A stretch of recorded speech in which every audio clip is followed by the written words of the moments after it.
Hello students, welcome to all of you. Quadrature या समतल वक्रों के क्षेत्रफल के अंदर आज जो हम टॉपिक पढ़ेंगे वो है एरिया ऑफ क्लोज्ड कर्व या बंद वक्र का क्षेत्रफल। कि अगर कोई बंद वक्र है और ये जो इक्वेशंस हैं वो आप देख सकते हैं, या इसी जो टॉपिक है उसको हम नाम दे सकते हैं कि area of close curve represented by parametric equations. क्योंकि जो भी क्लोज्ड कर्व होंगे उनका एरिया आपको फाइंड करने के लिए हमेशा पैरामेट्रिक फॉर्म में इक्वेशन दी हुई मिलेगी। मीन्स कि अगर कहीं भी आपको पैरामेट्रिक फॉर्म में इक्वेशन मिले और आपको उसका एरिया फाइंड करना हो उस कर्व का, तो आपको इस वाले पैटर्न को ही यूज़ करना है। ये ध्यान रखना है कि हमने इससे पहले कुछ जो क्वेश्चंस के पैटर्न है वो पढ़ लिए हैं।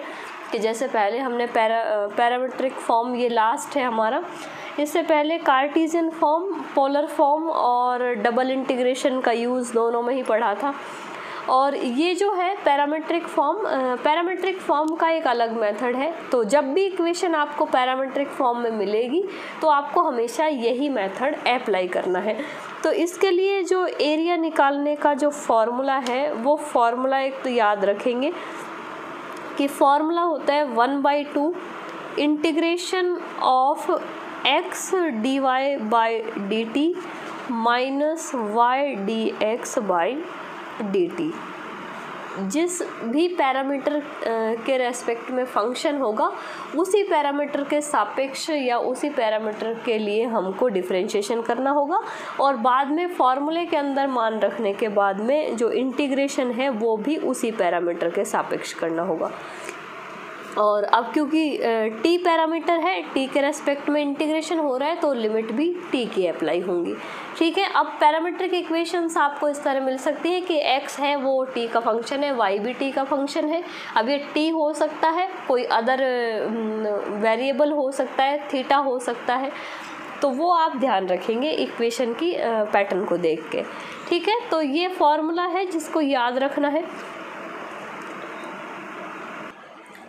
क्वेश्चन लेते हैं एक, कि ये क्वेश्चन है जिसका पैटर्न जो हमने अभी यहाँ पे कंसेप्ट देखा है उस टाइप का पैटर्न है कि वक्र दिया हुआ है जिसके पैरामेट्रिक इक्वेशन है a cos क्यूब t और y बराबर a sin क्यूब t।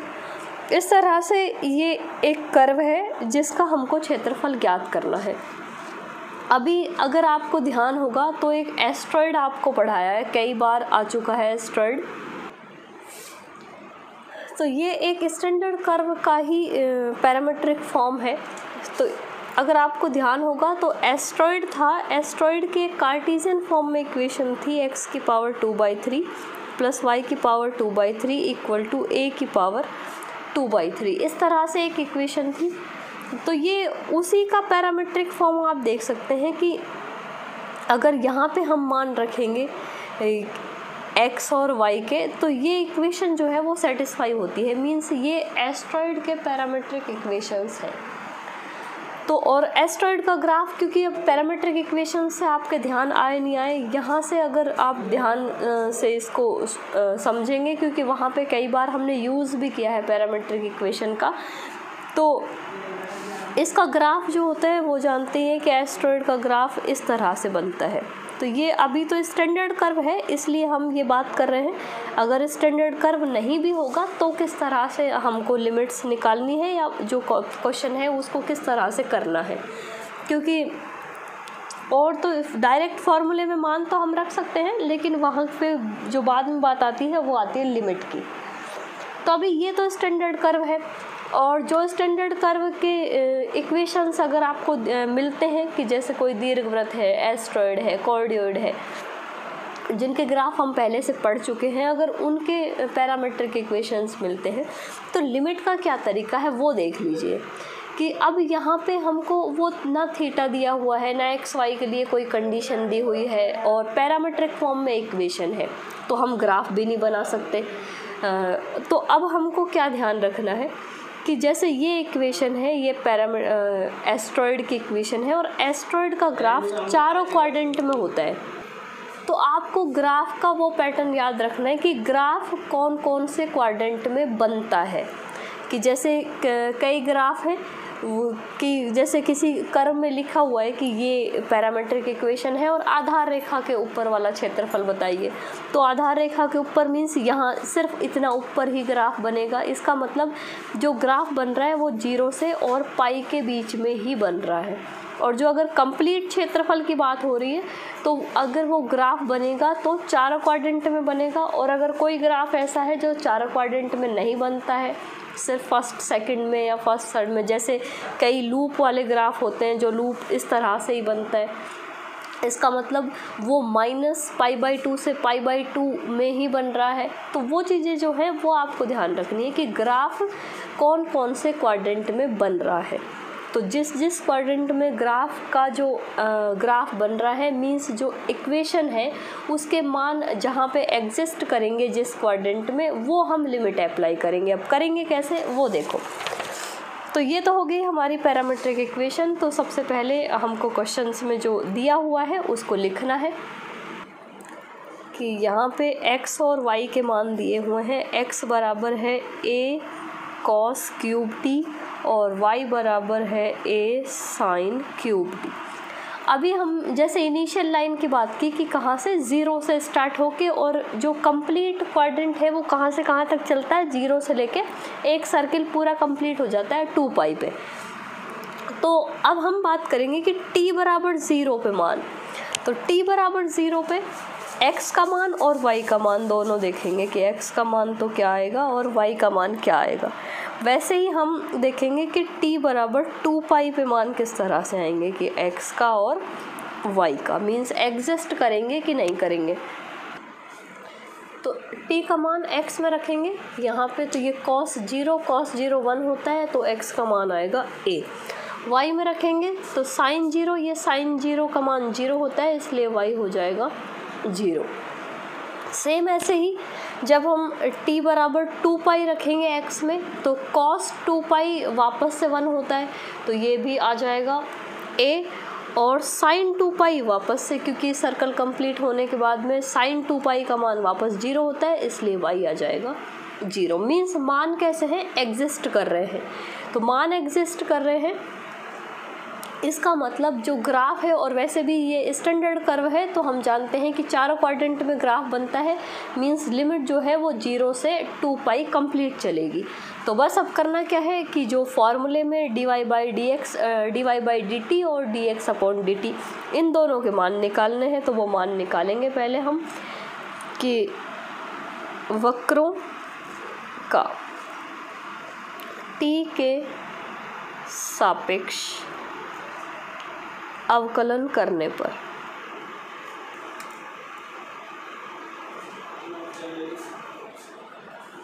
अवकलन कर देंगे तो एक मान आएगा हमारे पास dx/dt। अब यहाँ पे डिफरेंशिएशन करेंगे तो ये आएगा 3a cos square t। a constant है cos क्यूब t का, cos क्यूब t का 3 cos स्क्वायर t और cos का हो जाएगा माइनस sin t। तो साइन माइनस जो है वो हम बाहर लगा सकते हैं, ये मान आ गया। अगला है dy/dt, इसका मान निकालेंगे। dy/dt वही सेम कि a कांस्टेंट है तो a का तो a रहेगा, साइन की पावर 3 है तो ये हो जाएगा 3 sin स्क्वायर t, और साइन का cos होता है इसलिए cos t। ये मान आ गए dx/dt और dy/dt के। तो यहाँ पे अब हम क्षेत्रफल निकाल सकते हैं कि अभिष्ट क्षेत्रफल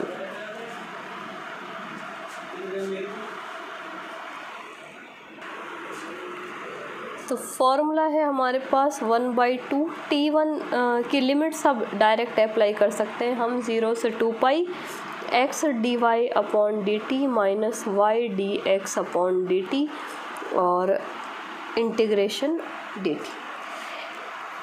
वैल्यूज़ अप्लाई करेंगे तो ये आएगा 1/2 0 से 2 पाई। x की वैल्यू थी a cos क्यूब t और dy की वैल्यू है यहाँ पे अभी हमने निकाली dy/dt की value 3a sin square t cos t। ये मान हम बाद में मल्टीप्लाई कर लेंगे। और माइनस y का मान है हमारे पास a sin क्यूब t और dx अपॉन dt का मान है, आप देख सकते हैं माइनस का 3a। तो अब या तो इसको इस तरह से लिख लो, -3a cos स्क्वायर t और sin t, और बाद में जो इंटीग्रेशन होगा वो t के रेस्पेक्ट में।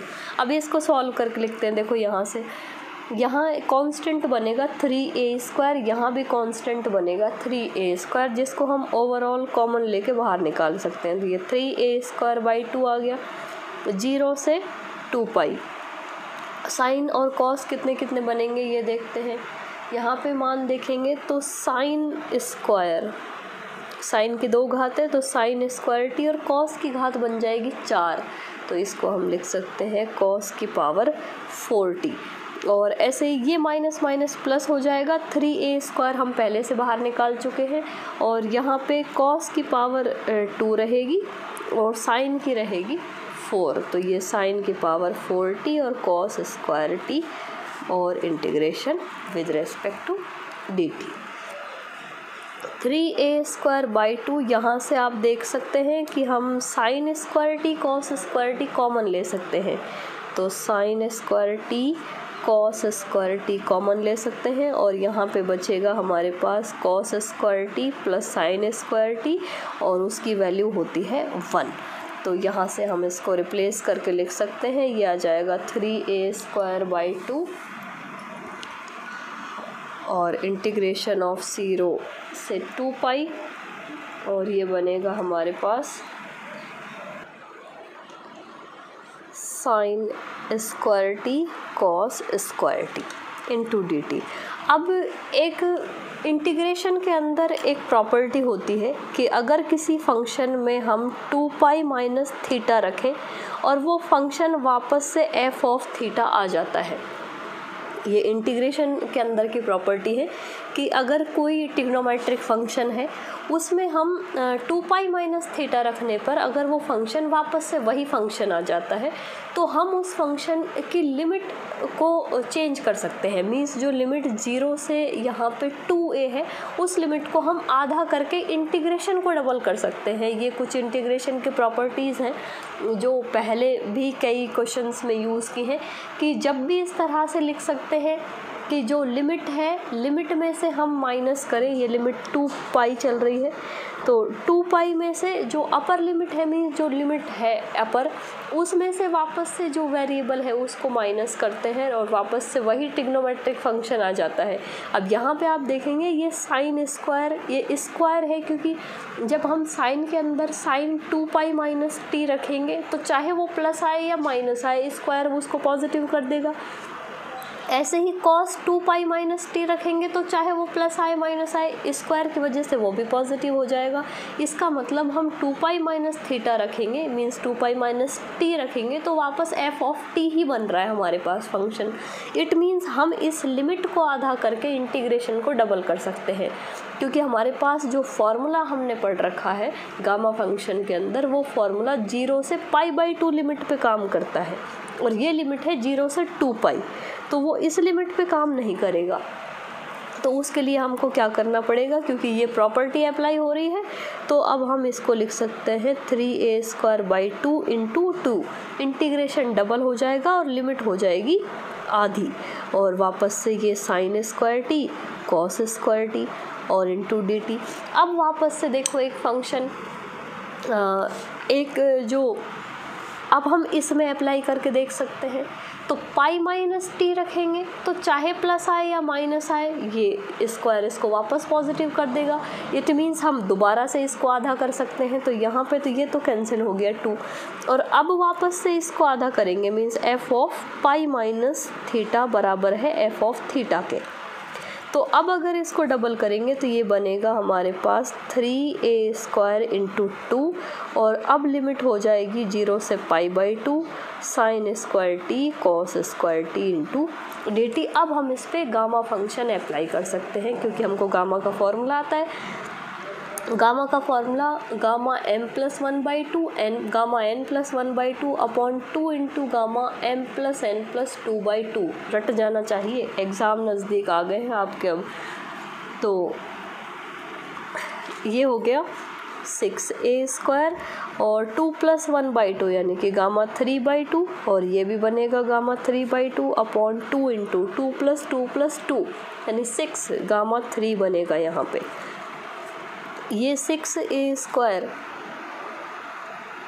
गामा 3/2 को हम जानते हैं 1/2 और √π लिख सकते हैं। ऐसे ही इसको भी 1/2 √π लिख सकते हैं। ये सब गामा के कंसेप्ट हैं। आपको गामा रिपीट पे पढ़ना चाहिए अगर ये चीज़ें आपकी क्लियर नहीं हैं तो वो गामा फंक्शन वाला जो चैप्टर है उसको आप जाके पढ़ सकते हैं। वहाँ पे सारा डिटेल से जो क्वेश्चंस हैं वो पढ़ाए हुए हैं और सारे रिज़ल्ट भी। ये गामा 3 है, जानते हैं हम। गामा n जो होता है वो n-1 फैक्टोरियल के बराबर होता है। तो ये 2 फैक्टोरियल और 2 फैक्टोरियल का मतलब होता है 2 × 1। तो ये 2 × यहाँ से हम इसको 2 को कैंसिल करके लिख सकते हैं। ये 3 टाइम कैंसिल होगा और यहाँ पे 2 × 2 × 2 3 टाइम्स, तो ये हो गया 3πa²/8। और ये एस्ट्रॉयड का जो क्षेत्रफल है वो पहले भी हम निकाल चुके हैं कार्टेशियन फॉर्म में, लेकिन पैरामीट्रिक फॉर्म में और हमने देखा है इसको। तो इस तरह से जो आप है पैरामीट्रिक फॉर्म के जो क्वेश्चंस हैं उसमें अगर लिमिट जो यहाँ पे हमको पैरामीट्रिक फॉर्म दिया हुआ है और ट्रिग्नोमेट्रिक फंक्शन है तो आप इस तरह से उन क्वेश्चंस को सॉल्व करेंगे। और जो इसके क्वेश्चंस हैं वो भी हम लेंगे इसके साथ ही। नेक्स्ट क्वेश्चन है हमारे पास, वक्र x बराबर a1 - t² y बराबर a1 - at और 1 - t²। यहाँ पे t पे जो कंडीशन है वो अप्लाई है कि -1 = t एंड <1 के लूप का क्षेत्रफल ज्ञात कीजिए। मीन्स यहाँ पे x और y के मान दिए हुए हैं और t पे कंडीशन अप्लाई है यहाँ पे कि t का जो मान है वो -1 से 1 के बीच में है। तो अभी कुछ नहीं करना है, आपको t की लिमिट्स दी हुई हैं क्योंकि ये ट्रिग्नोमेट्रिक फंक्शन नहीं है। यहाँ पे डायरेक्ट जो है वो फंक्शन दिया हुआ है पैरामीटर के सापेक्ष में।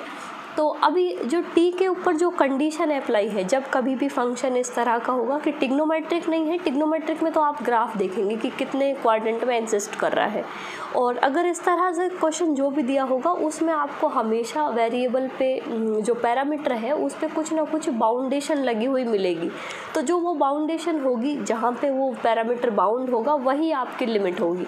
तो अभी हम डायरेक्ट जो है यहाँ पे 2 मान निकालेंगे, एक dx/dt और एक dy/dt। तो dx/dt का मान आएगा, यहाँ से देख सकते हैं, -2at और यहाँ से जो मान आएगा dy/dt का वो आएगा a, क्योंकि जब हम एक बार at का करेंगे तो a आएगा और at³ बनेगा, ये माइनस का at³, तो ये बनेगा -3at²।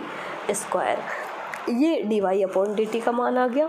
हम एरिया निकाल सकते हैं यहाँ से। एरिया का फॉर्मूला होता है 1/2, -1 से 1 लिमिट अप्लाई होगी, x dy/dt y dx/dt और इनटू यहाँ पे इंटीग्रेशन होगा t के रेस्पेक्ट में। तो ये 1/2 -1 से 1 लिमिट मान रख सकते हैं हम।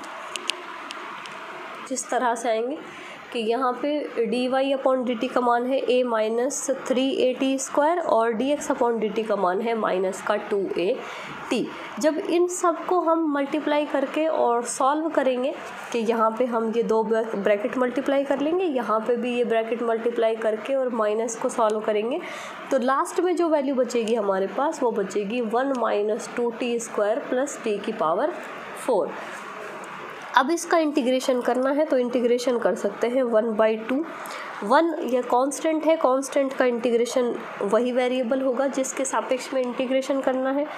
और -2 t² का होता है t³/3 और t⁴ का हो जाएगा t⁵/5। लिमिट अप्लाई कर देंगे -1 से 1। यहाँ पे ये 1/2 वैल्यू, पहले अपर लिमिट अप्लाई करते हैं हम सब पे। जब सब पे अपर लिमिट अप्लाई करेंगे तो ये बनेगा 1, ये बनेगा -2/3 और ये बनेगा 1/5। इस पे अप्लाई करेंगे तो ये बनेगा, अब माइनस आएगा सबसे पहले, तो माइनस ब्रैकेट में लिखते हैं लोअर लिमिट्स को सबको। तो -1 यहाँ रखेंगे तो ये -1 बनेगा और यहाँ पे रखेंगे तो ये टी की घात -3 है, इसके अंदर रखेंगे तो ये माइनस में आएगा, मीन्स ये आ जाएगा प्लस का 2/3। ऐसे ही यहाँ पे करेंगे तो ये माइनस में आएगा 1/5। ये टी की -1 की घात 5 करेंगे तो माइनस का 1 आएगा, इसलिए ये माइनस का 1/5। खोल लेंगे इन सबको तो ये 1 - 2/3 और प्लस 1/5। ये माइनस माइनस प्लस हो जाएगा और प्लस का 1, ये माइनस का 2/3 और ये प्लस का 1/5। यहाँ से आप देख सकते हैं कि क्या क्या जोड़ेंगे, उनको जोड़ देंगे तो ये 1/2, ये बनेगा 2 माइनस यहाँ पे ये हो जाएगा माइनस का 4/3 और ये हो जाएगा प्लस का 2/5। एलशियम ले लेंगे तो ये 1/2। एलशियम लेने के बाद में यहाँ पे हम सॉल्व करके इसको लिख सकते हैं।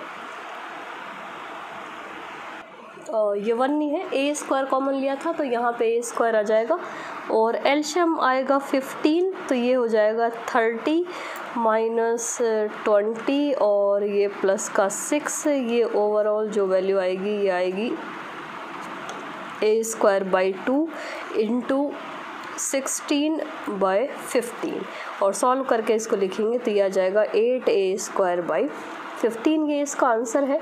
तो ये इस तरह से पैरामीट्रिक फॉर्म के जो क्वेश्चंस हैं कि किसी भी बंद कर्व के लिए, और इसके अलावा जो इम्पोर्टेंट क्वेश्चंस हैं वो हम नेक्स्ट वीडियो में लेंगे।